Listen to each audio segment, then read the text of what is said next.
Right. I mean, it's, it's such an incredible experience to be the artist for this year's New Year Eve, but how do I get my head around being on the bridge? I mean, it's such a great canvas to be on. It's like, but, my work starts as like a very small paper construction, and then, I create a design that then can be enlarged as big as possible. So this is the perfect place for it. This has sort of been a dream that's been years in the making, hasn't it? Like you sort of thought about the potential for this happening a long time from now, but it's come sooner than later. Yeah, exactly. So I remember a few years ago when I first moved to Sydney, I saw Reg Mombassa's work all over the city for that New Year's Eve, and I thought in my head, I'm like, maybe one day I'll get to do this.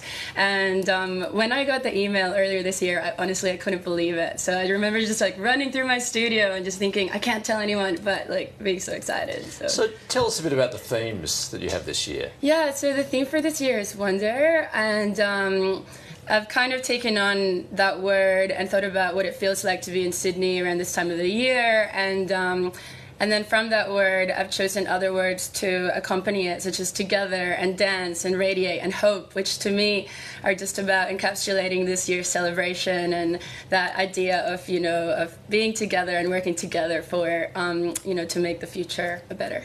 Is that what you drew on for your inspiration? Yeah, that's what I drew on for my inspiration, the word wonder, and just the icons of the city around this time of the year, like the Opera House, the Harbour Bridge, but also the beach and the ferries and the flora and fauna of the city. So that's what inspired it. Can you explain how you translate your artwork into such working on such a large canvas, as you call it, both the bridge but also more broadly the harbour itself? Yeah, so all my work obviously starts as a sketch.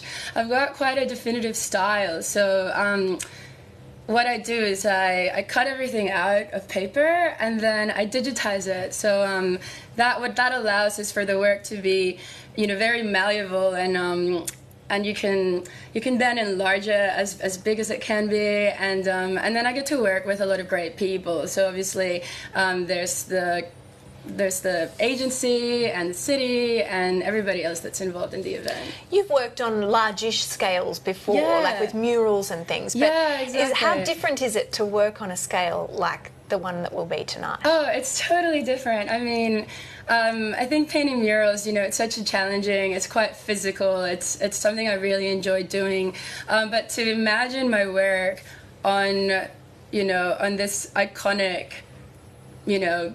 bridge, and to imagine the fireworks inspired by my color palette and such thing, and then the amount of people that are going to get to see it, that's so surreal. So that is one of the things. I mean, the crowds are going to be unbelievable tonight. I think it's 1 million on the foreshore and then 1 billion worldwide. I know. So no pressure, no pressure at all. Where are you going to be standing to watch it? I'm going to be down at the harbour with my mom who's visiting me and my boyfriend and some of my best friends. So I'm really excited. It's the first time I'll be seeing the fireworks live in Sydney, so it's going to be a very special moment for me. What did your friends and family say when they found out? Oh, they're so excited. I think because I had to keep it secret for so long from so many people, when I posted about it and when I told everybody, it's just people can't believe it still. Yeah. So you call Sydney home now. Yes. You're from Venezuela. Yes. How long have you been here? I've lived in Sydney since 2010, so it's coming up to my 8th year here. So I'm guessing perhaps you would have seen, before you arrived here, you would have seen the fireworks in Sydney. You thought, wow, that's amazing. Even I lived in the States for a while as well, so I even remember tuning in and always thinking, it starts here. This is where the excitement begins. So to see my work and to be here and be a part of it, it's such an amazing experience. What's the one thing you'd like people to take away from viewing your artwork up there tonight? Oh, I just want people to feel a really strong sense of togetherness, the work and all the words in the work and everything. Everything that my work is about bringing people together. So it's very inclusive, it's for everybody. So I just want that to resonate.